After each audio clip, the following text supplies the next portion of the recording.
Hasta los salbucheros, ¿no? Pero va, o sea, la gente te dice, bacán, ¿cuántas vistas tienes? Son buenos, sí, bacán, ¿qué tema trajo político? Acá la gente se da por Sí, avisa. ¿Qué cerveza es artesanal? Es un bar, es un bar, ¿no? Es un bar. Ah, es una cerveza artesanal que tiene un bar, es un bar que...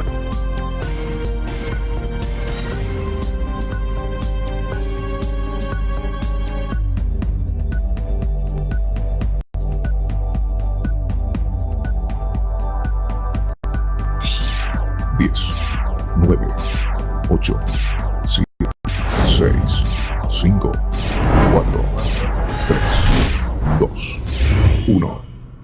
Buenas tardes, queridos amigos, querido público culto y sensible que ve Chicharrón de Prensa. El día de hoy estamos con una... Mira, van a ver que no estamos en el mismo sitio de siempre, no hemos variado y hay algunas cosas nuevas, por ejemplo, que tenemos auspiciador. Nos auspicia el bar La Cervecería, ¿qué es? ¿Un bar que tiene una cerveza? Así es. ¿O es una cervecería que tiene un bar? En realidad es una cervecería que tiene un bar. Sí, y es el bar La Cervecería que se encuentra en San Martín 431 Miraflores y en Lima, en Carabaya 376. Está a media cuadra de la Plaza de Armas, así que Y mira, de hecho está es buenazo. Heladita. Heladita. Bueno, habiendo cumplido con el auspiciador, hoy día tenemos, nos ha recibido en su local el expresidente Ollanta Humala. Muchísimas gracias por recibirnos, ¿Qué tal? por acceder a conversar con nosotros durante este rato. Y quisiéramos empezar, con las cosas vamos a decir, Las más cercanas, lo que está pasando el día de hoy. lo que está pasando un poco el día de hoy, ¿no? Hay un asunto de una emergencia nacional dictada en la madrugada, ¿no? Esta madrugada, por los huaicos en el sur, ¿no es cierto? Durante su gobierno también hubo, ¿no es cierto? Estos fenómenos, y también se dijo que iba a haber una relocalización de las personas que vivían en las quebradas y todos estos sitios, y aparentemente no ha pasado. Pero claro, han pasado de 2 años desde que usted se fue y tampoco se ha arreglado. ¿Qué pasa ahí? ¿Cuál es el problema? ¿Por qué ni con satélite, ni con anuncios de la NASA, ni con nada? ¿Por qué nos sorprende cada vez esto? Bueno, que en realidad Lima está albergando al 30% o más de la población peruana, o sea que hay 11 millones de los 30, hay 11 millones en Lima, ¿no? Y ya las zonas naturales para ocupar los valles, etcétera, ya fueron ocupados, y la gente que han seguido llegando por el proceso de migración, por la falta de presencia del Estado en el interior, ha ido ocupando zonas que ya no dan las mismas seguridades, ¿no? Entonces, en realidad ya estos desastres naturales se convierten en desastres culturales, porque con conocimiento hemos ocupado zonas de laderas, taludes, etc. Pero el ENFEN, el INDECIO, Defensa Civil, perdón, tienen un pronóstico. El Perú pertenece a una red, a un sistema que nos permite saber qué tipo de niño es el que se va a venir, etc. Uh-huh. Entonces, no es que al Estado tampoco lo va a agarrar, como se dice, con los pantalones abajo. Uh-huh. Es por eso que el niño costero, el famoso niño costero, uh-huh, que estamos hablando de una reconstrucción que no supera el 30%, uh-huh, nosotros preveímos que el niño se iba a venir en nuestro gobierno, o sea, en el verano del 2015, uh-huh, 2016, y se vino en 2017. Entonces nosotros le damos un fondo de 3.000 millones de soles para lo que era medidas de prevención, y un fondo de algo de 700 millones de soles para atacar los efectos después del huaico, ¿no? Eso es lo que hicimos. Y creamos estas mallas, construimos estas mallas en Chorrica, mallas metálicas, uh-huh, para detener las piedras y que baje el agua. En eso nosotros hemos avanzado y modernizamos a la Fuerza Armada. Esos vehículos anfibios que los ves paseando uh-huh por Chosica, los compramos en mi gobierno, los helicópteros para hacer el puente aéreo, las embarcaciones. El tema es que ahorita veo con un poco de pesimismo como cuando hay un problema en San Juan de Lurigancho, están peleando, García sale de frente y dice, esta obra no la ejecuté yo, ¿no? claro. Ese no es el problema de la gente. Su problema es que hay que tener agua, tener una zona donde poder, un sitio seco para poder cobijarse, y una seguridad contra cualquier asalto a las viviendas que han tenido que ir desalojando. No solo no la hice yo, sino la hizo usted, así, ¿no? De frente. Sí, pero el tema es que él hizo el contrato, pero más allá de eso, a la gente no le interesa eso, a la gente le interesa resolver el problema, ¿no? Claro. Hemos visto el puente en Moquegua, el de Montalvo, que se lo ha llevado el río. Esa era la pregunta desde el comienzo. O sea, ¿Por qué? Como usted dice, no es que el Estado nos agarra con el pantalón abajo, pero parece que todas las veces nos agarra con el pantalón abajo. Si no se cae un puente en Chosica, si no se cae en Ica, se cae en Moquegua, se cae en Arequipa, se cae en Tacna. O sea, es como que vamos arreglando las cosas a medida que se van cayendo. Bueno, yo creo que, como te digo, ¿no? Vencer a la naturaleza es imposible, ¿no? Pero lo importante es que no nos vamos a rendir y que debiera haber una reacción inmediata. Nosotros formalizamos el padrón de voluntarios, que están las Fuerzas Armadas. Yo no sé qué están haciendo las Fuerzas Armadas ahorita en los cuarteles cuando deberían estar en Moquegua, en Arequipa. Y vamos a ver otro problema, que ya el gobierno debe prever, que es la reconstrucción del sur, ¿no? Que no pase lo mismo con la reconstrucción del norte, que se ha quedado ahí, inconclusa, ¿no? O la reconstrucción de Ica y de Pisco. Sí, claro, todas estas cosas, ¿no? Porque la reconstrucción del Pisco todavía no termina y usted también fue gobierno 5 años. Sí, mira, fíjate, y allí hay logros concretos. Fuimos los que hicimos la pavimentación de toda esta zona que afectaba por el sismo. Creamos las alamedas, construimos 2 colegios del Miguel Grau y no recuerdo cuál era el otro. Asfaltamos la carretera de Pisco-Paracas, ¿no? Una serie de obras. Ahora, hay cosas que, por ejemplo, la iglesia no se podía hacer porque eso corresponde a la iglesia, ¿no? Pero además de eso, llevamos 3 batallones de ingenieros a hacer remoción de escombros y todo esto. Ahora, también es verdad, ¿no? También es verdad que la población siempre demanda permanentemente y con legítimo derecho la presencia del Estado que ha estado ausente, ¿no? Y además creamos el Comando de Operaciones de Emergencia, el COEM, que inicialmente este gobierno lo despreció, pero después lo tuvo que recuperar. Y se lo dimos el liderazgo no a la Fuerza Armada, para que no sea juez y parte de la Fuerza Armada, sino se lo dimos a Agricultura, porque básicamente el fenómeno del Niño afectó el área rural y algunas ciudades. Entonces ahí estaba Agricultura y Vivienda, ¿no? La Fuerza Armada simplemente ponía los servicios. Bueno, empecemos con temas políticos, pues, ¿no? Que es lo que nos gusta.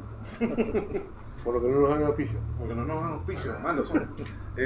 Bueno, ¿qué opina usted del juez Concepción Carhuancho? En su caso, y todos lo sabemos, tuvo prisión preventiva, dictó prisión preventiva, y usted en algún momento dijo que era un juez que era muy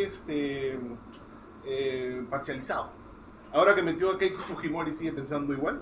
Me ratifico. Yo creo que el peor insulto que le pueden hacer a un juez es que no sea imparcial.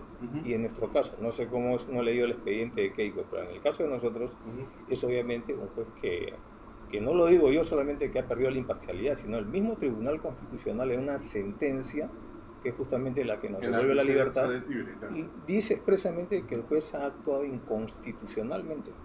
Entonces, no lo estoy diciendo yo solamente. Y con esa sentencia del tribunal, ¿usted puede pedir una recusación? ¿Están haciendo el trámite de recusación o no? Fíjate que nosotros hemos pedido la recusación. Sin embargo, como es un juez muy mediático, entiendo que es difícil recusarlo, pero estamos apelando, porque la misma sala, en los considerandos en los cuales no nos da la razón, señala que reconoce que el juez ha actuado inconstitucionalmente, le da la razón al Tribunal Constitucional, ¿no? O sea, con todas esas... Con todas esas, al final dice, bueno, en todo caso, en otras palabras dice, y si quieres te doy el documento, en todo caso, quéjelo para que lo separen de la judicatura, ¿no? Pero señala básicamente de que lo que él ha hecho puede ser un tema de imparcialidad, como también puede ser un desconocimiento del ¿Eso es lo que Código dice el Tribunal Constitucional? Claro, eso el Tribunal Constitucional dice que él actuó inconstitucionalmente. Ok, pero no dice por cuál motivaciones, digamos, ¿no? O sea, no... Sí, establece, por ejemplo, aceptó las pruebas de cargo, las imputaciones de la Fiscalía, lo que llaman en esa etapa elementos de convicción, o sea, un elemento que le genera un aliento, ¿no? Que lo alienta. Pero no toma en cuenta nuestras pruebas de descargo, o sea, es como que yo te digo A, y cuando tú respondes, yo te digo, pero tu respuesta la vamos a ver después. Entonces, todo eso entró solamente lo que decía el fiscal, o utilizó el poder que dimos para que mis hijas puedan visitar a mi esposa cuando ella fue a trabajar a FAO en Ginebra, como un supuesto plan de fuga, ¿no? Pero cuando le estamos demostrando, ¿no? Ellas tienen pasaje de vuelta, ellas están inscritas en el colegio, etcétera. No lo tomó en cuenta, ¿no? Entonces, entre otras razones más, por eso el Tribunal Constitucional le señaló que él había actuado de manera inconstitucional. Eso es suficiente para separar a un juez. Sin embargo, en nuestro caso, no lo hacen. Y en el caso ¿no? del señor Yoshiyama, que estaba... Eso es lo que me llama la atención. Está corrido y facilito salió al tope. Claro, porque en el caso de Yoshiyama, que es prófugo de la justicia, él está recusando al juez Concepción Carhuancho por una declaración que ha dado. En nuestro caso, el juez Concepción Carhuancho ha declarado en universidad, en conferencias, en televisión, etcétera, en contra de nosotros, señalándonos que somos un poder fáctico y que él es prácticamente el luchador, el defensor de la justicia, ¿no? Además de eso, nos dictó prisión preventiva con una llamada de atención severa del Tribunal Constitucional, cuya sentencia están utilizando los fujimoristas. Y además de eso, a los 4 días que salí de la DIROES, ¿no? Me incautó mi casa, la única casa de familia que tengo, y que además estaba embargada. Entonces, ¿cómo me va a incautar una casa, ¿no? Que ya está embargada, ¿no? El embargo, yo te hago un embargo cuando la procedencia es legal, entonces, pero el embargo, pero si es ilegal, te lo incauto. Entonces, ¿cómo en 30 días o en 3 meses pasó de embargo a incautación, ¿no? ¿Usted se entera de eso al toque y le quitan la casa en ese momento?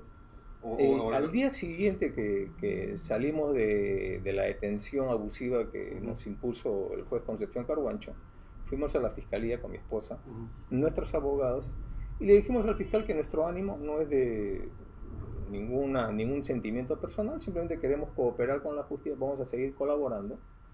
Y el fiscal me dijo, ya no hay problema. Es más con su pero ni siquiera, creo, ¿no? Claro, ni siquiera nos dijo, y nos hubiera dicho, por si acaso les estoy incautando su casa. No, calladitos, y un día lunes tocan el timbre a las 8 de la mañana y me dan 8 horas para retirarme de mi casa, con mis hijos, todo, ¿no? Después el juez reculó, ¿no? Dejó en suspensión la medida, o la dejó, nos dio un plazo de 3 meses y después nuevamente hizo un desbarajuste, ¿no? Entonces, ¿pero ya le dieron su casa todavía? Ya nos devolvieron la casa. ¿Ya tienen la casa disponible para que usted pueda vivir sí, ahí? Sí, ya estamos en proceso de ocupar la casa, ¿no? En verdad fue una cuestión contra absurda. Sí, pero además es un tema donde no toman en cuenta el interés superior del niño. Yo tengo 3 menores hijos, ¿no? Que en un momento tengo 3 hijos que están, un sábado el varoncito está yendo a verme a mí, las chicas están yendo a ver a su mamá, el domingo al revés, ¿no? Todos los días iban con su sellito al colegio, así como te ponen sticker cuando sacas un premio, haces tu tarea, bueno, en sus manitos ahí, sus sellitos. Se han acostumbrado así casi 10 meses.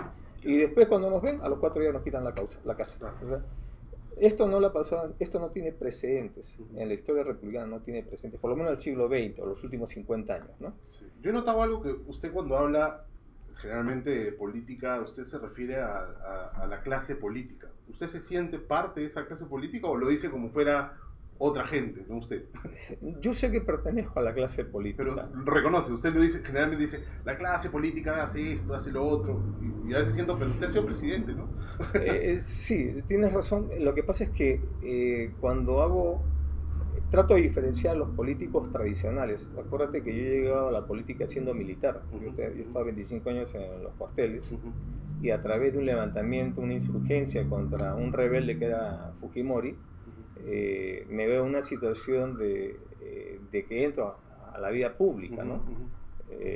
Entonces, para mí, esa clase política como Alan García, Belaúnde, etcétera, es otro tipo de clase, otros conceptos, otras ideas. ¿Y todo esto que ha ocurrido, usted no siente que es un poco una venganza de esa clase política? ¿O claro una especie de decirle, oiga, no se vuelva a meter acá, que no es el lugar de usted la política?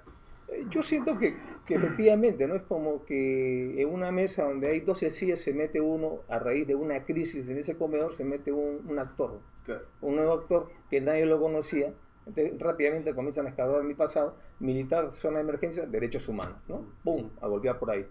Y yo he vivido lo que es la oposición del bloque afro-fujimorista, ¿no? Un bloque que considero que es tóxico para la democracia, ¿no?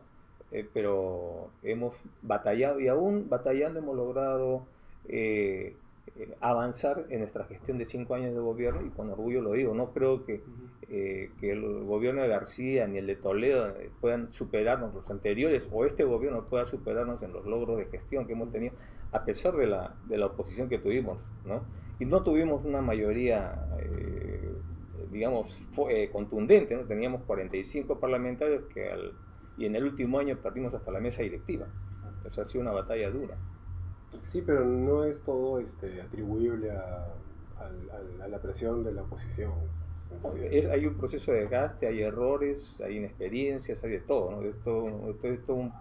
Había una dinámica también dentro del partido en la relación con la bancada y todo eso, que fue haciendo que se fuera, bueno, desperdigando y que se fuera abriendo, ¿no? Es que en realidad el partido nace en la vida pública en 2006 y llegamos al gobierno en 2011, entonces teníamos, si todos los partidos políticos, incluyendo el APRA, tienen un déficit de cuadros, nosotros teníamos un super déficit de cuadros. Pero sin embargo tenían gente a uno, ¿no? O sea, que de pronto poco a poco se fueron alejando, ¿no?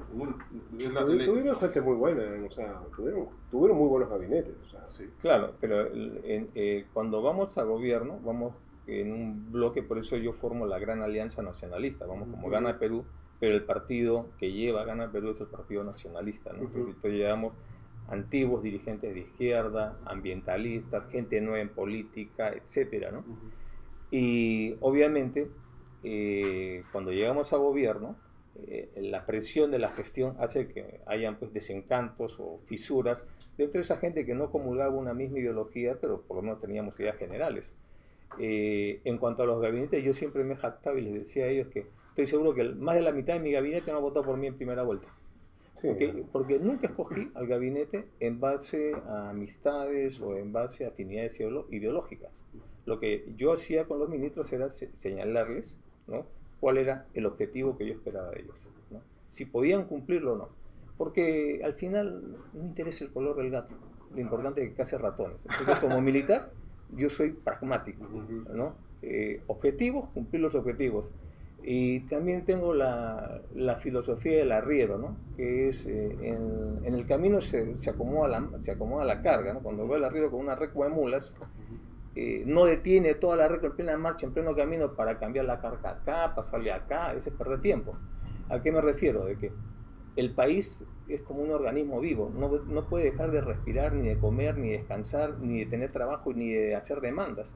Entonces yo no puedo detener y bajo el complejo de Adán decir, vamos a empezar todo de cero y vamos a reconstruirnos. ¿Pero has sentido que alguna de esas mulas le ha tirado una patada en un momento o no? O sea que en la política es así, ¿no? Hemos tenido, desde la primera experiencia, el primer gabinete, hemos tenido esto, y por eso la relación con la bancada ha sido un poco tirante, porque en muchas cosas algunos ex congresistas no entendieron qué cosa es la gran transformación y creyeron que en 5 años iba a ser una gran transformación, ¿no?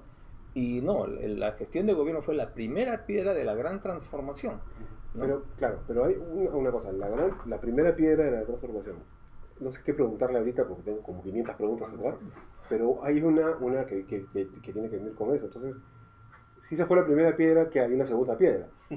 Obvio. ¿Usted va a postular en el 2021? Yo no quiero postular. O sea, puede sonar falso, pero yo he sido presidente, he sido 25 años militar. 5 años de presidente, son 30 años que le he dedicado al Estado. Yo nunca he trabajado en la empresa privada. Y estoy lleno de procesos judiciales, etcétera. No tengo tranquilidad en mi vida y tengo hijos menores. O sea que yo ya cumplí. Entonces, ¿su esposa? No, porque cuando hablamos, quedamos en que ella me iba a apoyar en este compromiso político que asumimos, pero ella antes de conocerme estaba dedicada a la actividad privada, inclusive ganaba más plata que yo como militar, ¿no? Entonces ella me ha apoyado como una activista, ha estado conmigo, una activista en la política social, me ha acompañado en los viajes de campaña, etcétera. Pero no es el interés de ella continuar en política, sí, así fue ayudarme a mí. O sea, tenemos 3 menores hijos. ¿Y el futuro, entonces, el futuro del Partido Nacionalista, quién va a llevar la antorcha en el 2021? Eso vamos a ver, pero el partido se presente de todas maneras en el 2021. Yo la finalidad de un partido es como en campaña ahora. está viajando mucho a las regiones, o sea, pero se me hace un poco difícil imaginar que no quiere postular a nada. Es que Lo veo en todos lados, ¿ah? O sea, es que el político es como el médico, pues, ¿no? Tiene que estar tocando el pulso del país permanentemente, ¿no? Fíjate, si analiza el discurso de campaña del 2006 y el 2011 es distinto. Sí, claro. Y hubo toda una Por eso no crisis ganó el 2006. Bueno, Por eso no ganó el claro, 2006. probablemente, ¿no? Sí. Pero en 5 años el Perú cambió. Y Claro. lo que muchos no cambiaron fueron la gente que estaba en mi entorno y que decían que tenía que continuar con el discurso del 2006. Pero si uno recorre el país se da cuenta que la perspectiva de la gente es distinta, va cambiando. sí, pero acá lo que muchos dicen es que el que cambió fue usted, no el discurso. Ese es el Yo problema. creo que uno debe cambiar. Yo creo que los que no cambian tienen problemas. No, eso probablemente, en ese problema estamos de acuerdo. Pero usted llegó igual en el 2011, llegó con una serie de personas, de las que después se fue deshaciendo y quedó Daniel Gilossi, ¿no? Entonces eso llama un poco la atención, porque finalmente era más o menos el mismo equipo con el que había trabajado las propuestas desde el 2006 y con los que se había acompañado en el 2011. Le doy un nombre por ejemplo, Félix Jiménez, ¿no es cierto? Y de pronto ya no estaba más.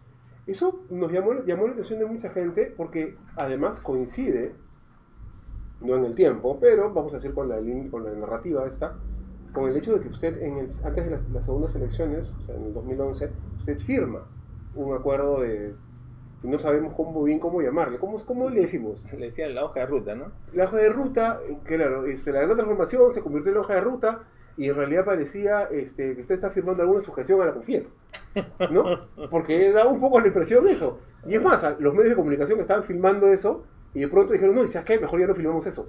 Y empezaron a poner a Madonna en la televisión. De hecho, yo le cuento algo que toda la vida mira, es alucinante, toda la vida he pensado y ahora se lo voy a contar. Yo me peleaba con todo el mundo por decirle, Ollantumala tiene que salir, porque si no esto va a crecer una desigualdad, toda la vaina que uno tenía en la cabeza, ¿no? Y de pronto toda la gente que me decía, no, que eso va a romper el tablero, cuando sale usted y pasa esta vaina de la firma de este acuerdo, esta hoja de ruta, contra los que yo estaba hablando al contrario, decían, no, está muy bien, que yo estaba reclamando por el Ollantumala por el que había votado. El del polo rojo, no el del polo blanco, no el del terno. A ver, ¿no? Cuando nosotros vamos a la campaña del 2011, justamente yo formé el equipo de Ciudadanos por el Cambio, ¿no? El grupo de gente respetable, ¿no? De orientación de izquierda. Yo también tengo una formación de izquierda, mis padres son de izquierda, ¿no? Y les encargué, lo llamé Ciudadanos por el Cambio, porque ellos querían ponerse el nombre de Intelectuales por el Cambio. Le dije, eso me parece muy soberbio, por Ciudadanos por el Cambio. Sí, claro. Y ahí los agrupaba Salomón Lerner, que es como el mecenas, ¿no? Entonces, el plan, justamente el capítulo económico, casi nos hace perder las elecciones, porque no estaba bien hecho, ¿no? Es por eso que, entre otras razones, y ustedes acuérdense como todos los días Rosa María Palacio nos daba con palo abriendo el plan de gobierno, el capítulo económico, impuesto a la herencia, que esto, que el otro. Entonces, tuve que convocar al equipo de Ciudadanos por el Cambio y les dije, quiero que me hagan un resumen ejecutivo de lo que puede ser posible y nos puede permitir ganar las elecciones. ¿Estaba mal hecho o estaba mal enfocado para que la gente quisiera eso realmente? Porque podría sonar demasiado extremista de pronto. Yo no quisiera calificar si estaba mal o bien, porque el capítulo económico fue de Félix Jiménez, al cual yo respeto, ¿no? Pero efectivamente ha habido un problema claro, que era muchos de los temas era impracticable, adolecía de pisar tierra, ¿no? Entonces los convoqué y les dije, quiero que me hagan un plan ejecutivo, un resumen ejecutivo de esto, de las cosas que se pueden hacer. En este resumen ejecutivo, que la prensa lo llamó la hoja de ruta, era un compromiso de muchas cosas que necesitaba yo sacar los miedos, ¿no? Entre esos temas estuvo el tema de la Asamblea Constituyente. Si ustedes se acuerdan, ya no está el tema de la Asamblea Constituyente, que fue un tema muy sí, claro, que el 2006 era muy duro, y que solo me dieron el 31% de la población, ¿no? Es decir, es como que yo le digo a la población, bueno, yo les voy a construir una casa bonita, pero les pido un aserradero moderno. Y la gente la población me da un serrucho, un martillo, un paquete de clavos. Entonces en el 2006 me puse más duro todavía. No, yo quiero la Asamblea Constituyente y perdí. Ahora no, está bien, me vas a dar eso, con eso te voy a construir, tal vez ya no como te había planeado, pero vamos avanzando hacia esa casa. Entonces, cuando llegamos al gobierno ya es con la hoja de ruta, y si ustedes leen la hoja de ruta, debo haber cumplido el 98%. De repente lo que me faltó fue la creación del Ministerio de la Ciencia y la Tecnología, porque no encontré, ¿no?, las bases para crear un ministerio de verdad y no uno como cuando se creó el Ministerio de la Mujer o de Cultura. Ajá. ¿No hubo un cambio ideológico en el plan? No, lo que hubo es una falta de comprensión de este grupo de Ciudadanos por el Cambio, de que más allá de izquierdas y derechas, el problema en el Perú son los de abajo. En un país perdón, de izquierda. Soy nacionalista. O sea, pero eso es de izquierda, eso es de derecha. Más fácil, pues, del 1 al 10. Del 1 al 10. Si el 1 es de extrema derecha, y el 10 recontra. A ver, yo pregunto. ¿La longitudinal de la sierra sería de izquierda o de derecha? No, pues usted no es la longitudinal de la sierra. Depende de dónde se pare. Esa es la que hemos hecho nosotros. Depende de dónde se pare. O beca 18 de izquierda o de derecha. Tiene una... O Jaliwarma de izquierda o de derecha. Claramente, beca 18 a los de extrema derecha posiblemente no les guste. O la modernización de la Fuerza Armada de izquierda a derecha. Es probable o que a la extrema derecha de la le guste. de izquierda a derecha. Yo creo que todavía estamos con el chip del siglo XX. Y el problema más allá de izquierda a derecha es los de arriba y los de abajo. Y el nacionalismo, a diferencia de la izquierda, apunta a los de abajo. Y si ustedes ven la praxis de mi gobierno, díganme de qué cosas sería lo que más me sentiría orgulloso, ¿no? La educación, ¿no? De 3.6% pasamos a casi 4% del Producto Bruto Interno de Educación, ¿no? 100.000 jóvenes que no tenían recursos para poder hacer educación superior lo han hecho en mi gobierno, ¿no? El aumento de 43-44% que le dimos a los maestros y becas para los maestros, ¿no? Otro tema, la inclusión social. Antes de mi gobierno no había una política, había programas, el PRONA y esto que el otro. Creamos el Ministerio de los Pobres. Y la parte anecdótica del Ministerio de los Pobres es que siempre le llamaba la atención a las ministras que ¿por qué han alquilado un local en San Isidro? Si es el Ministerio de los Pobres, debería estar pues al costado del Palacio de Gobierno, y le estaba ofreciendo, pasando el puente de Balda, ahí hay un local bonito, ¿no? El urbano. 30 programas sociales, de los cuales varios de ellos logramos sacarle certificación internacional. Entonces, digamos, eso es de izquierda o de derecha. Yo no me voy a ocupar de eso, creo que es de los de abajo. Pero es muy interesante lo que usted está diciendo, ¿no? A diferencia de la izquierda, nosotros vemos lo de arriba abajo y nosotros estamos con lo de abajo. Y es muy parecido a lo que dice, o lo que decía Keiko Fujimori en las últimas elecciones y en las anteriores en las que usted le ganó. O sea, era una especie de pragmatismo que la gente identificaba, o algunas personas, que algunas personas identificaban con derecha popular, ¿no? Entonces, es como que se parece un montón, vamos a decir, en el discurso. No sabemos que en otras cosas no necesariamente tanto, pero yo no veo entonces mucha diferencia finalmente. Yo creo que es una diferencia ahí, ¿no? ¿Por qué? Inclusive en el debate presidencial tenía que preguntarle, bueno, ¿usted está de acuerdo con pensión 65? ¿No? Porque parecía que no, o sea, lo que la prueba de que es totalmente diametral es que ella fue la candidata a la Confiep. Y están las pruebas al canto, que ellos han financiado la campaña de Keiko. Disque para la libre empresa. Pero hoy sabemos que los empresarios creo que son los más alejados al libre mercado, ¿no? Le gusta consorciarse. A cualquier cantidad de mercado, ¿no? Entonces, había una diferencia abismal con el fujimorismo. Yo creo que más bien el fujimorismo, si vamos a verlo en el tablero de izquierda y derecha, yo lo pondría en el sector derecha y la derecha tal vez la más facha, ¿no? La más dura. Pero tiene una base popular súper importante. Metieron 73 congresistas en la última elección, independientemente del sistema, del método de conteo de votos y de la repartición, y han contado un buen trecho de lo que va este periodo, y creo con un apoyo popular súper importante. Sí, claro, porque han ido acumulando fuerzas, término de izquierda, acumulación de fuerzas, ¿no? Porque perdieron las elecciones conmigo, llegaron a segunda vuelta, ¿no? Y acumularon una fuerza y se formó el bloque afro-fujimorista, ¿no? Siempre acá el juego democrático es que el poder desgasta, entonces la oposición para fines de gobierno sale más fuerte, ¿no? Sale consolidada, y le permitió esto también un proceso electoral sui generis donde en pleno proceso se aplicaron dos leyes, ¿no? La ley derogada y la nueva ley electoral. Con esta ley sacaron a Acuña, sacaron al Moradito, ¿no? A Guzmán, y ya no sé quién es más. Entonces, faltando 15 días para la primera vuelta, había un espacio de más o menos 20 o 25% de electores que habían elegido y que les quitaron su candidato. Entonces, de esa manera se da que la señora Fujimori aparece con 73 parlamentarios y el presidente aparece con menos de 20. Inclusive era la tercera fuerza en el Congreso. Entonces, obviamente, esto generó una crisis que cuando hubo el relevo de gobierno, yo se lo dije al presidente Kuczynski. Le dije, usted no va a poder gobernar así, ¿no? Él lo tomó muy a la ligera. Pensó que podía conquistar a los tránsfugas. Y ya vimos todo lo que pasó. Muchos de la gente que apoyó a Keiko Fujimori eran amigos de Kuczynski, ¿no?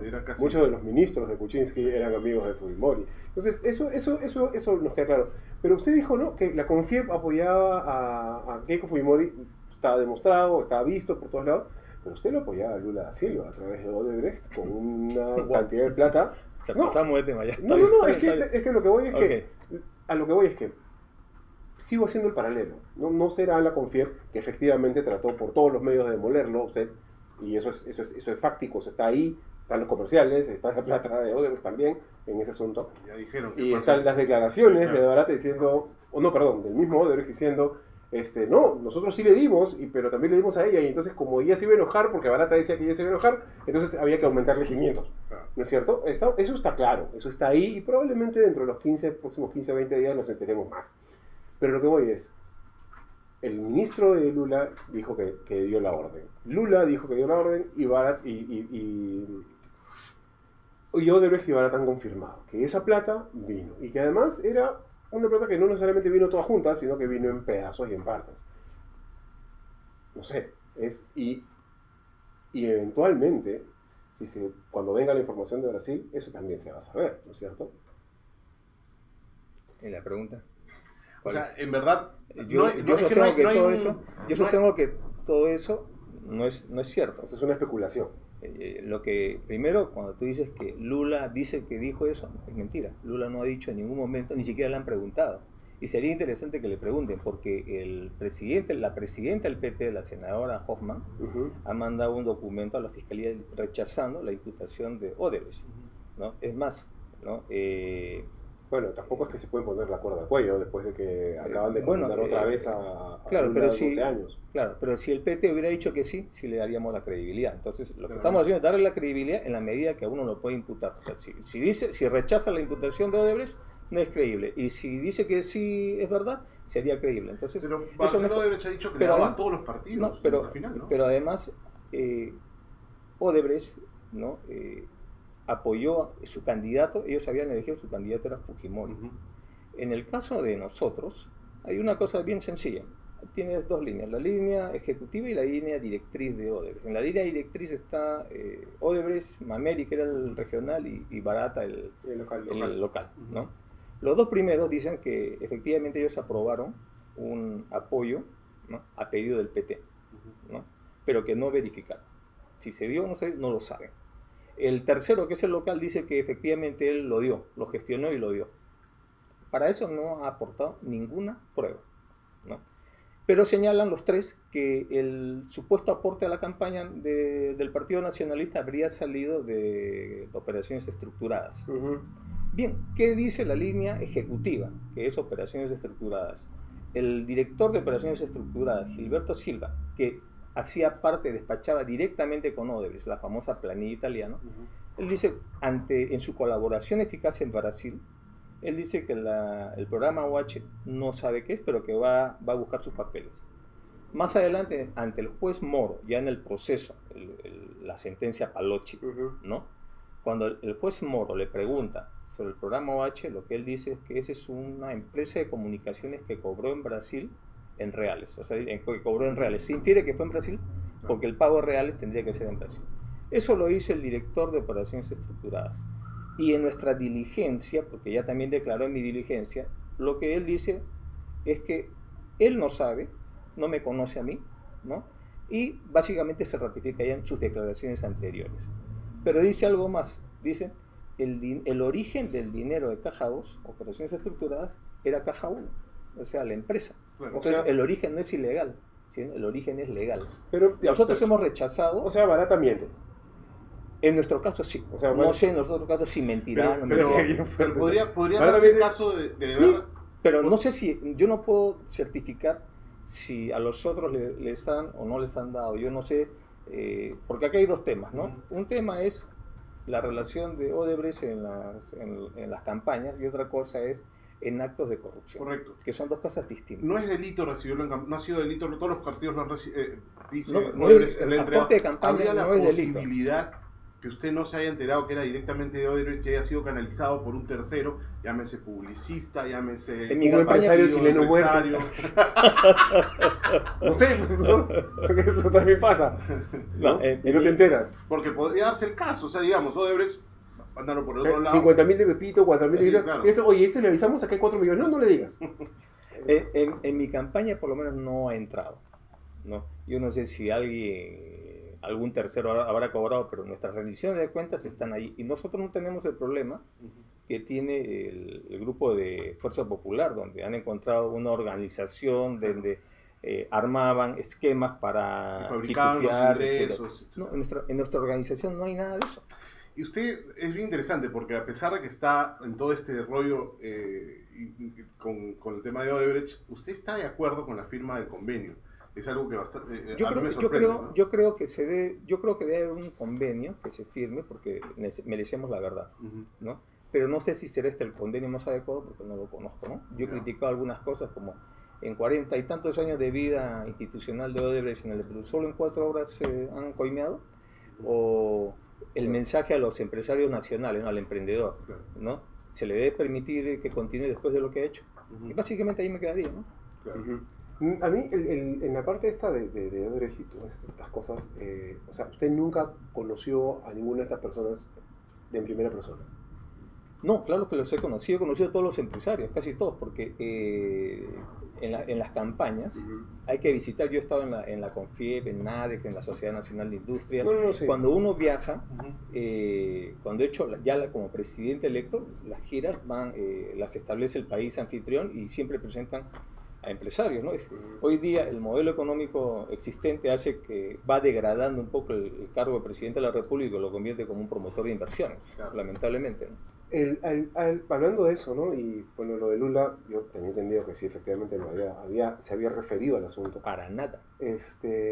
Pero bueno, fue uno de sus amigos, o bueno, vamos a decir que cercanos, y aunque sea ideológicamente, y ahorita está preso. Y probablemente pues, cuando se caiga Maduro, porque ya de Maduro se va a caer,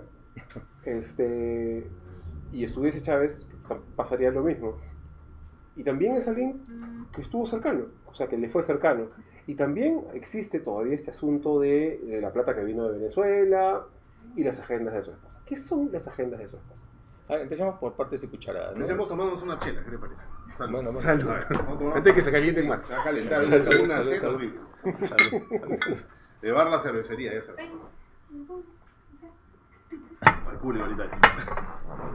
El público está El público está reclamando. reclamando eso. Bueno, fíjense que hace 6 años o hace 10 años América Latina estaban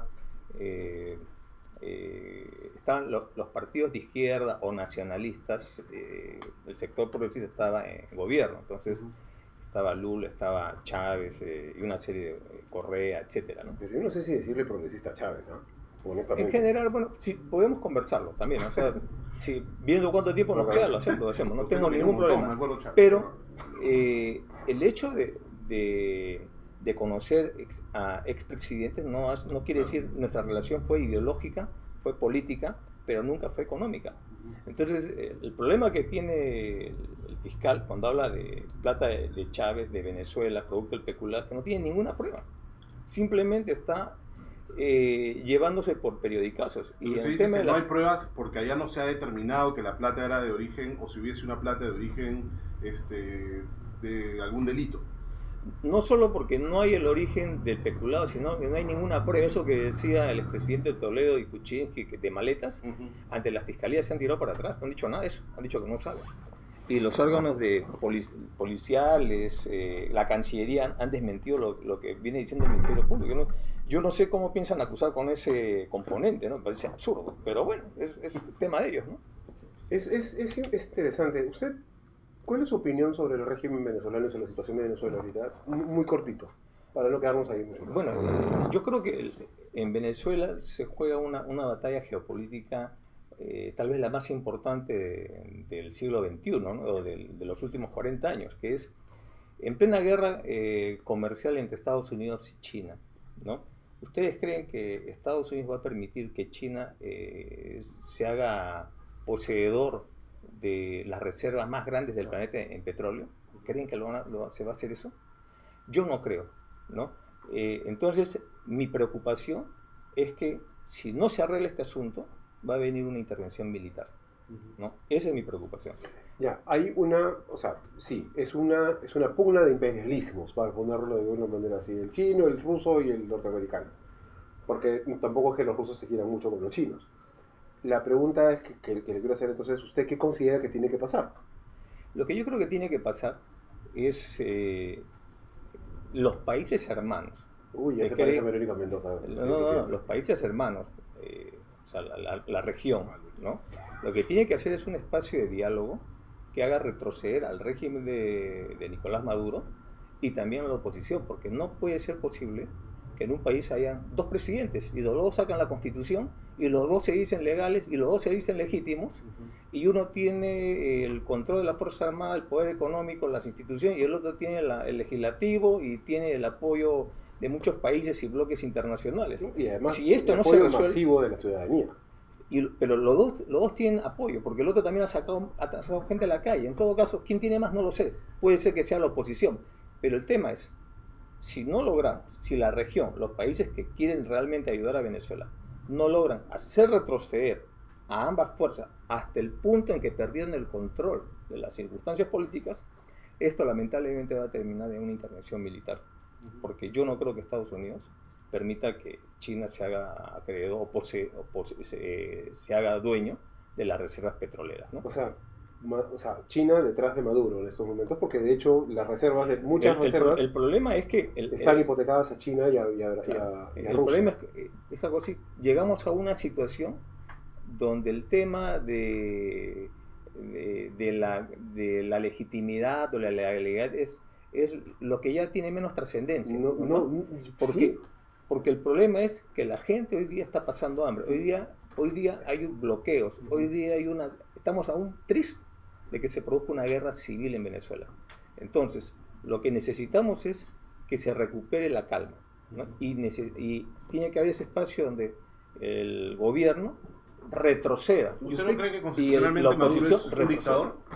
Yo creo que, mira, yo ya no sé, porque ambos sacan su constitución, eso dejémoselo a los teóricos, Ay, hablemos de la realidad. Lo que se está jugando acá no solamente es Venezuela, sino es el que tome la posición de la reserva.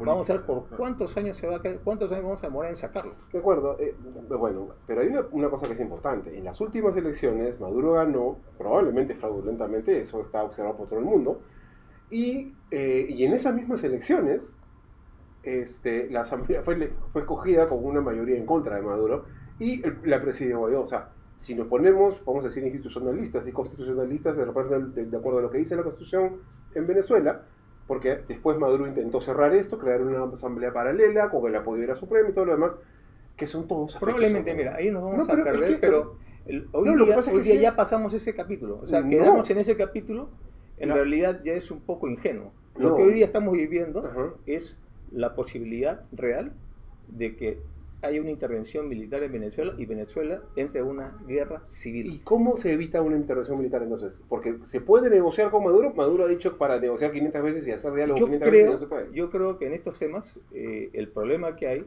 es que estamos cometiendo el mismo error las potencias mundiales que en la Segunda Guerra Mundial, ¿no? En el año 44 ya Japón había pedido la rendición, Alemania había pedido la rendición, pero las potencias querían rendición incondicional. Y eso alargó un año más la guerra, con todo el costo de vidas humanas, por la soberbia de las hiperpotencias. Ya, ¿y qué, Entonces, ¿y qué tendría que pasar acá para que no pase eso? O sea, lo que digo, ¿no? Es que los países que se ¿cómo están... se le hace retroceder a Maduro si sabe que probablemente si sale del poder va a ir preso? Bueno, es que si lo estás amenazando, si te están amenazando de que vas a irte de veraneo a Guantánamo, o sea, ¿qué estás haciendo? Estás diciendo hasta morir, ¿no? Entonces yo creo que ya no estamos en esa etapa en la cual Estados Unidos se pone las botas y quiere ser el sheriff, ¿no?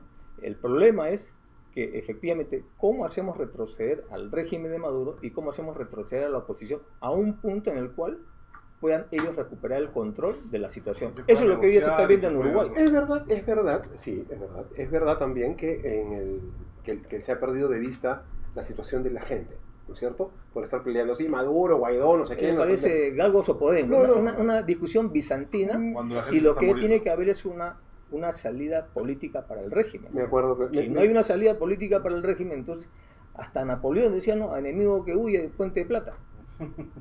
Sí, es verdad, pero sin embargo sí me he quedado con que... Cargoso eres, deja ahí. No. Hay otros temas más, hay que hablar de la gestión de Una gobierno. pregunta, usted más allá del tema ideológico, porque me queda clarísimo que usted no va a decir si es izquierdo, si es una tendencia de centro. Yo me identifico con los postulados de la izquierda, pero no me identifico con ningún partido de izquierda, o que se autodenomina. Y eso le quería preguntar, ¿usted cree que la izquierda va a poder tener algún tipo de... ¿Va a ganar algún tipo de elección próxima? ¿O están muy...? Yo creo que están un poco enmohecidos, ¿no? Y además todos dispersos, ¿no? Eso yo lo he vivido. Es que les falta experiencia ejecutoria, ¿no? Si hubiéramos continuado con la línea que planteaba la propuesta de Ciudadanos por el Cambio, al final no hubiéramos hecho nada. Porque siempre, acuérdate, lo perfecto es enemigo de lo bueno. Entonces, el problema en el gobierno es la discusión de lo perfecto y lo bueno. Los teóricos quieren lo perfecto. Los tecnócratas, la burocracia del Estado, lo que quiere es todo lo perfecto también. El político quiere lo bueno, ¿no? Porque sabe que solo tiene 5 años. En cambio, la burocracia tiene 30 años en el Estado, ¿no? Y, no digamos, ha habido un alejamiento de la izquierda con respecto al pueblo, en general a la gente pobre, ¿no? ¿Usted lo ve así también? Yo creo que el pueblo ahorita no está en la sintonía de la izquierda, de derecha. El pueblo está ahorita con el problema del fenómeno del niño. Hoy día están bloqueados, varios pueblos están en aislamiento. Entonces, el día a día está consumiendo a esos pueblos. En todo caso, lo que yo veo es que lo que hoy día estamos viviendo es si bien es un presidente que tiene buenas intenciones, está viajando todo, pero de nada sirve que viajes si no te acompaña el Estado, ¿no? Entonces hoy día falta un liderazgo, porque el arte, uno de los trabajos del presidente es alinear a todos los poderes del Estado en una misma dirección. Pero no, hoy día cada poder está confundiendo autonomía con autarquía. Entonces cada uno está por su lado o están en conflicto. Y si no hay ese liderazgo, entonces vamos a llegar al bicentenario en una situación de que poco o nada a pasar. Es como el cuento ese del que se duerme ¿no? y despierta, ya han pasado 50 años. Yo le preguntaba sobre el tema de la izquierda y el liderazgo de la izquierda, porque usted ha traído, digamos, al ruedo político a una de las personas que ahora es una de las líderes de izquierda más importantes, ¿no? Verónica Mendoza. ¿Usted qué piensa de ella? ¿Cómo la conoció? ¿Es verdad que la conoció en París? Sí, la conocí en París. Ella era ¿con aguacero? Era la pareja de un compatriota. A través de él la conocí. Me pareció que tenía fortalezas que podía entrar en política, y la animamos y postuló como congresista al Cusco. Lamentablemente, después de los problemas que hubieron en el Cusco con este tema de las aguas mineralizadas, y que sacaron documentos que no decían lo que ella decía, entonces se generó una fisura en la bancada y después terminó apartándose, ¿no? Entonces ella ha elegido su camino. Espero que le vaya bien, pero acuérdense que en el Perú, en Latinoamérica, una de las izquierdas más infantiles ha sido la peruana, ¿no? Que no ha llegado más allá de la alcaldía de Lima. Entonces, con nosotros sí han llegado hasta gobierno. Pero usted se deshizo de todos los izquierdistas una vez que llegó al Palacio. No es que me deshizo. Algo sobre Shilowski, porque ya 2 veces lo vas mencionando, ¿no? Es que es el único que me acuerdo que se quedó. No, lo que pasa es que el compromiso cuando llegas a ser presidente no es con la gente de tu entorno, sino es con el país. Entonces tú vas a un ritmo de trabajo. Y si no llevan ese ritmo de trabajo, lamentablemente no se puede hacer nada. Y tampoco se puede permitir, ¿no?, que en un gobierno hayan dos líneas políticas. Y eso estaba sucediendo. Igual yo veía gente... porque en un momento, ¿no?, el grupo que yo les di han entrado a ministerios, ¿no? Pero estaban pues ya haciendo una segunda línea de gobierno y eso no puedo permitirlo. Es por eso que en mi gobierno todos los acuerdos ministeriales se tomaron por unanimidad, por consenso. Nunca he aceptado que un ministro vote en contra, si no presentaba su carta de renuncia. Entonces yo no podía aceptar, ¿no?, que mi gestión comenzara a haber divisionismos en el gabinete.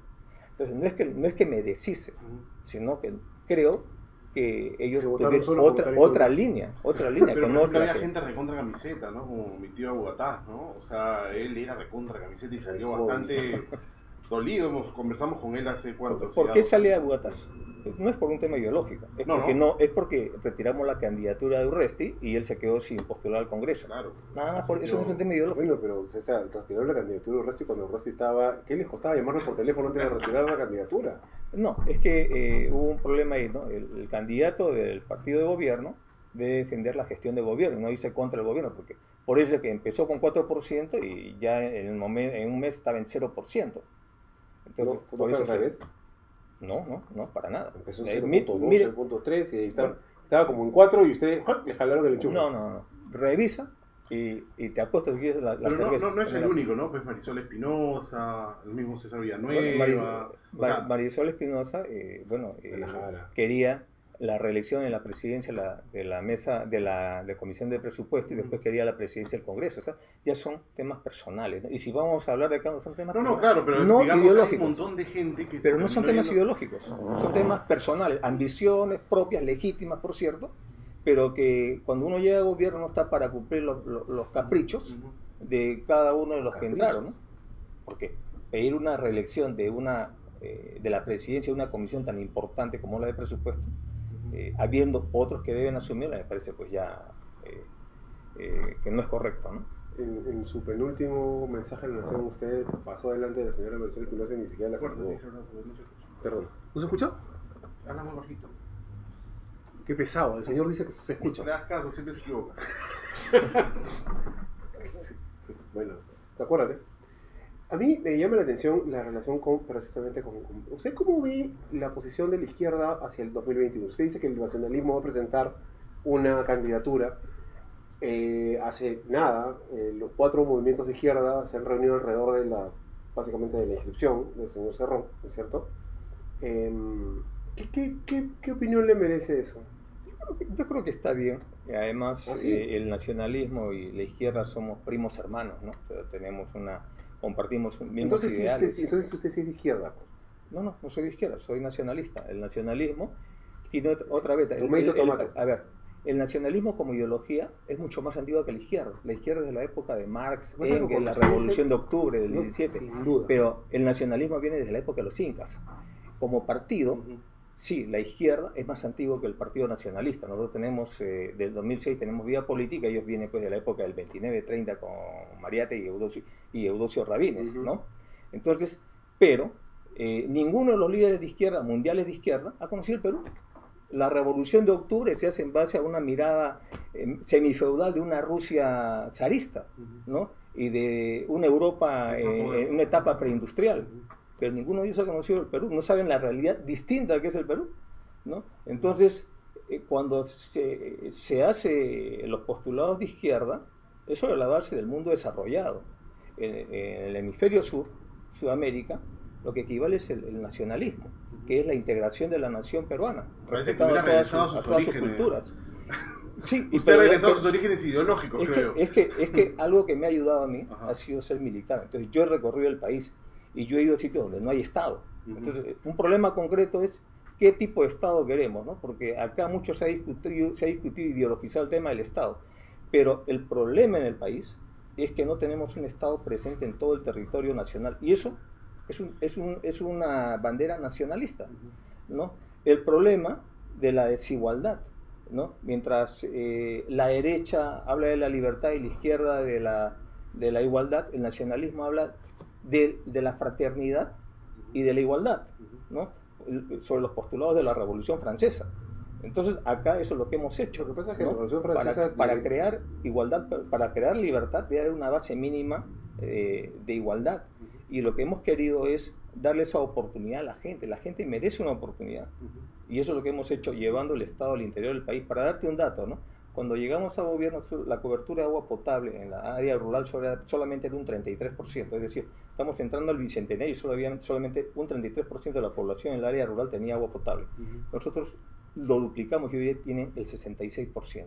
¿no? O sea, hicimos en 5 años lo que probablemente se hizo en casi 200 años de república.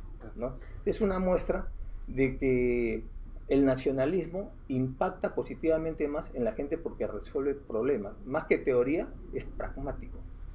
Hablando de nacionalismo, estamos cerrando un poco ya. Por Dios, oye. Bueno, pero una pregunta que me queda en el tintero es, hablando de nacionalismo, hablando de militares, su hermano, he leído por ahí, tiene mayor intención de voto que usted. ¿A qué se deberá eso? No tengo la menor idea. Yo creo que hay una... nosotros estamos asumiendo una guerra sin cuartel contra este bloque apofujimorista. Él es de una ideología cercana a suya, estos grupos empresariales, ¿no? No tengo ninguna relación con él. Desde el año 2006 que he perdido todo, 2005 que he perdido todo contacto con él, ¿no? ¿Votaría por él usted? Yo voy a votar por el candidato del Partido Nacionalista. Entonces, yo creo que más bien ustedes han visto mi gobierno, yo no me he casado con nadie, hasta me he peleado con mi familia, con mi padre. Se ha peleado con todo el mundo. Pero es que mi compromiso fue con el país, no con la familia. No solo por la familia, me refiero a un montón de gente que está en su plan. Sí, pero digamos, es parte del trabajo de hacer tortillas, ¿no? Tienes que romper huevos. Tenemos diferencias ideológicas insalvables, ¿no? Ellos están hablando del factor racial, yo hablo del factor cultural, que es muy distinto, porque es peligrosísimo lo que ellos están planteando, ¿no? Entonces, a mí no me interesa tu color, ¿no? Me interesa cómo es tu forma de pensar, ¿no? Si identificas con la realidad del Perú o sea, no. se está marcando una diferencia. Abismal. Me ha preocupado el hacer la comparación con la Revolución Francesa y la fraternidad, porque la fraternidad se imponía a guillotinazos. Claro. Sí, lamentablemente Robespierre, que finalmente terminó guillotinado también, ¿no? Precisamente. En nombre de la libertad, la igualdad y la fraternidad, el 18 de Brumario, esa guillotina no descansaba, ¿no? Entonces, esa es una de las paradojas, ¿no? De la Revolución Francesa. ¿No se siente usted un Marat en ese sentido? Para nada. O sea, ha roto todos los huevos de todo el país, ¿no? Le ha roto los huevos a todo el país. Se incluyen ustedes. No, también. Y después, y finalmente lo han terminado persiguiendo con cosas que, en realidad, sin tener un caso, y lo han metido preso ilegalmente. Yo lo que creo es la Revolución Francesa, ¿no? Antes ya había venido la Revolución Norteamericana, que influye en la Revolución Francesa, la Revolución Inglesa, ¿no? Y efectivamente, ¿no? La mayoría, la primera hornada de revolucionarios terminan muertos, guillotinados, ¿no? El único que se salva es Fouché, pero ese Fouché pues había estado con Napoleón, con Luis XVI creo que estaba. Nosotros tuvimos un Luis XVIII, creo que en todo caso, lo que yo siento es que nosotros hemos hecho un cambio en el país, el inicio de una transformación. Nadie en el país, más allá de la retórica, se ocupó realmente de llevar el Estado al interior del país. Nosotros tenemos programa de becas, tenemos los buques a la Amazonía, tenemos alimentación Jaliwarma, pensión 65, tenemos 30 programas, sin descuidar el marco macroeconómico, ¿no? Y ustedes verán, cuando yo llegué al gobierno tenía 48.000 millones de dólares de reservas, lo dejamos en algo de 64.000 millones, mientras que toda América, a partir del 2014, América Latina dejó de crecer y dejó de reducir pobreza. Solamente 2 países en la región continuamos reduciendo pobreza, Perú y Bolivia, ¿no? Mantuvimos un promedio de crecimiento superior al 4%, y somos el único país en la región al cual estas aseguradoras de riesgos, tipo Moody's, etcétera, no nos han bajado el grado de inversión. Y eso es importante, ¿no? Porque de acuerdo a eso también viene el costo del crédito que uno hace, ¿no? Y hemos dejado un fondo de estabilización fiscal cerca de 9.000 millones de dólares al siguiente gobierno. O sea, el gobierno tiene plata, ¿no? Y nuestro nivel de ejecución, ¿no?, era de aproximadamente 89-90%, mientras que este gobierno, hasta el año pasado no pasaba, creo, del 52%. Sí, pero tenían ¿no? 73 congresistas, 78 por Fujimori. Bueno, ahí viene el problema, pues, porque se han dedicado a pelearse, ¿no? Si de repente el candidato hubiera dicho, si yo llego a gobierno me voy a dedicar a pelearme con el legislativo, nadie lo escoge. ¿Usted hubiera disuelto el Congreso? Yo creo que sí. Yo No lo le hubiera creo, hecho. ¿ah? Yo no le creo. Bueno, ¿Usted hubiera disuelto el Congreso? Usted tuvo la oportunidad. Usted pudo disolver el Congreso en algún momento. bueno, Porque lo bloquearon. Igual. esa es otra historia que la puedo contar, pero efectivamente mi intención fue cerrar el Congreso, ¿no? En este caso hay una situación muy distinta que yo lo hubiera querido tener, que es la reforma del Sistema Nacional de Justicia, que hoy día estamos constatando que no fue reconstruido después de que el fujimorismo en los 90 lo demolió. Acuérdense de la comisión de Lepian y todas esas cuestiones, ¿no? O sea, seguimos sobre eso. Pero claro, porque en la etapa de la transición, la clase política, yo no estaba en política, se dedicó a blindar el modelo económico y asumió el costo de la destrucción del Sistema Nacional de Justicia, Ministerio Público, Poder Judicial, y etcétera, etcétera, ¿no? Entonces, ahora recién estamos constatando que ningún modelo económico puede ser efectivo si no hay una justicia en el país, ¿no? Entonces tenemos hoy día este problema del Sistema Nacional de Justicia. Y Vizcarra, el presidente Vizcarra, ha tenido la oportunidad de hacerlo. Yo le puse públicamente una asamblea constituyente, porque normalmente la propuesta de asamblea constituyente nace de un cambio de modelo económico, lo que genera mucha preocupación y no necesariamente la mayoría del país está de acuerdo.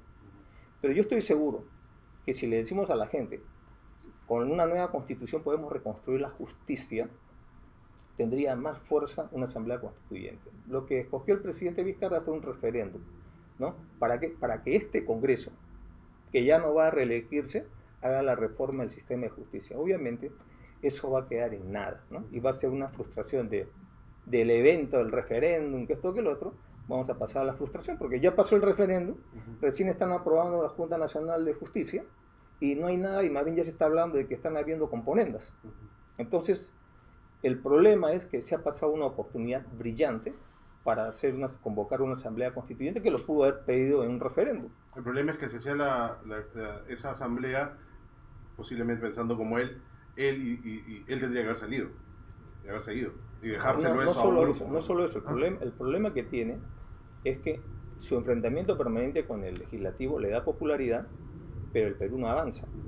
Y es una pelea en la cual ninguno de los dos quiere morderse, porque ni el presidente está dispuesto a disolver el Congreso, ni el Congreso está dispuesto a darle pie a que lo disuelva. Entonces, eso es lo que la indefinición hace más daño todavía, ¿no? Porque si disolviera el Congreso, tendríamos ahorita otro escenario político. El problema es que él no tiene partido, ¿no? Y no tendría que negociar con Peruanos por el Cambio para poner una lista. Ahí viene el problema, ¿no? Y mientras tanto, los que estamos pagando todo el costo de estos conflictos, de estas indefiniciones, es el pueblo, porque cuando uno viaja a las regiones, las obras están paralizadas. Y va a seguir paralizado porque estas nuevas autoridades, por lo menos hasta junio, van a estar asentándose en el puesto. Entonces, este año el crecimiento económico, o la ejecución presupuestal, perdón, no va a ser importante, lamentablemente. ¿Cuál es su opinión sobre el premier, que también fue premier usted? Mire, en nuestro caso, él tuvo un premierato corto porque le jalaron la alfombra. No fue por eso. Fue porque él me dijo, en otras palabras, que no estaba cómodo en el cargo, ¿no? A los 2 meses le dije, porque también me pidió algunos cambios. Bacán, hagamos los cambios, pero propone a alguien, no me proponía a nadie, ¿no? Sacó la guillotina usted. Entonces, yo creo que él ya quería irse. La fraternidad pero en todo caso el que le sacó la alfombra no fue mi esposa, como pensaron, fue el ministro que dijo, Algo que era cierto, que el Premier había mentido sobre el salario, el aumento del salario mínimo vital. Castilla. Ya lo habíamos aumentado en el primer semestre nomás, y es más, de 600 soles pasamos a 850 soles. ¿Qué gobierno ha aumentado 250 soles el salario mínimo vital? ¿no? García creo que fue 80 soles y Toledo 40. Entonces fue el ministro de Castilla que le enmendó la plana, y me dolió porque esto fue cuando yo estaba en el extranjero, ¿no? Sí. Estaba de viaje. Dos cosas pasaron, dos preguntas para hacerlo. O sea, dos preguntas que terminan con tres. ¿Es usted el Capitán Carlos? El Capitán Carlos. El Capitán ¿Cuál Carlos. Capitán Carlos? Qué buena respuesta. ¿Usted sabe quién es el Capitán Carlos? Porque Yo he sido un capitán del ejército que tuvo el apelativo de Carlos y que no ha violado derechos humanos. En todo caso, en este tema, Ujú. lo que hay que ver es, y yo lo he dicho públicamente, el Estado, con la época de García, emitió manuales donde pedían a los militares que eliminen a la fuerza política administrativa del Sendero Luminoso. Yo no hice eso. Y después me sancionaron, ¿no? El ejército, ¿no? Por no cumplir esas órdenes. No solamente por no cumplir eso, porque éramos un grupo de oficiales que cuestionábamos la doctrina militar contra subversiva. Es una doctrina copiada de los manuales norteamericanos hechos para Vietnam y de los franceses para sus colonias en el norte de África, ¿no? Donde un ejército colonialista actúa en un terreno ajeno y por lo tanto el trato con la población es despótico, ¿no? Entonces nosotros planteamos que eso no se puede hacer en el territorio peruano, ¿no?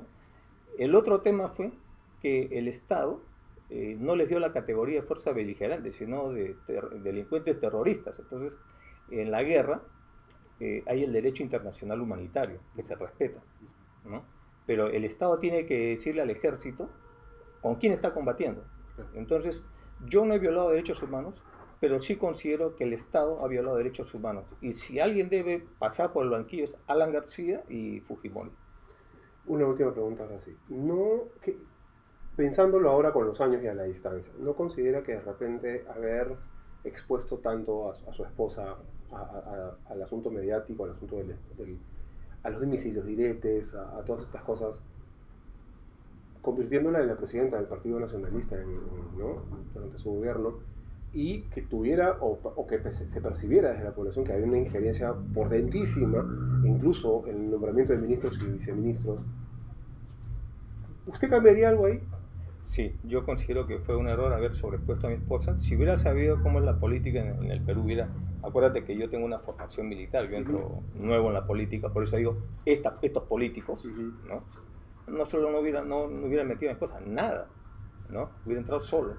La verdad que lo hicimos con tanto cariño por el país, nos dimos en cuerpo y alma, descuidamos inclusive el tiempo para mis hijos, que sí, esto es injusto, porque Nadine no ha sido funcionaria pública y la están tratando como si fuera funcionaria pública, ¿no? No ha cobrado ni un sol del Estado, ni siquiera viáticos, frente a las primeras damas como Keiko Fujimori, Elian Carr, Pilar Noris, que inclusive encabezaban delegaciones al extranjero, ¿no? Y la esposa de Kuczynski, que cobraba un presupuesto su despacho. Nadine no ha cobrado nada. Y sin embargo, la han maltratado, ¿no? A mí me parece totalmente injusto, ¿no? Despiadado, y creo que viendo cómo son las cosas, sí, no le recomendaría a ningún político que haga esto, porque también a Vizcarra le van a hacer lo mismo. ¿Y cree que no? Le van a hacer lo mismo, solamente por chinchero, ¿no? Etcétera, ¿no? Pero ella siempre, a pesar de las percepciones y los ataques, porque ¿quiénes atacaban estas cosas? Alan García, que no me han preguntado nada de Alan García, ¿no? Atacar a las percepciones. Nosotros hemos escogido gabinetes de gente profesional, como repito, ¿no? Ustedes vean...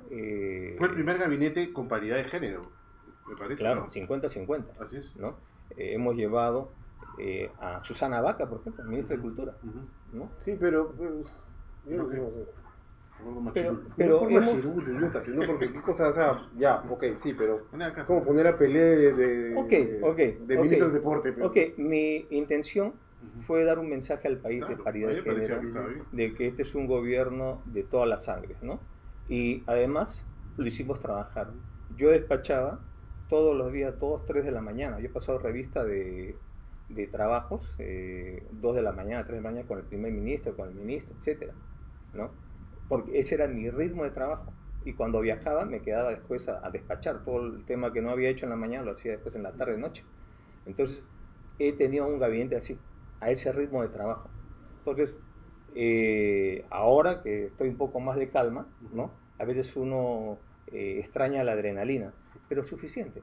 E insisto, ¿no? Yo creo que Nadine no ha cometido ningún delito, ni yo tampoco, ¿no? Y no ha sido funcionaria pública, y estos temas son ya, está metido el odio, está metido el resentimiento. Poco, ¿no? En el Perú no se perdona el éxito de la mujer. Sí, o sea, y con muy empoderada y con su propio espíritu. Es que lo que quería era una primera dama que sea un jarrón, ¿no? Tipo jarrón, que esté ahí encima de la chimenea. Adorno. ¿No? Adorno. Bueno, muchísimas gracias por el tiempo. Se nos han quedado un montón de cosas por contar, pero ni modo, ojalá en otro momento nos pueda recibir otra vez. ¿Cómo no? Encantado. Muchas gracias al bar La Cervecería, ya saben, en San Martín 431, Miraflores, o en Carabaya 376 en Lima. Falta que ponga los sanduchitos también. Pronto van a regresar los sanguchitos acá, a pesar nuestro. Bueno, muchísimas gracias, ojalá se les haya gustado el programa, y si no les ha gustado el programa, pues no, pues qué pequeña, pues. ¿No es cierto? Nos vemos, chao. Muchísimas gracias. Oye, chao.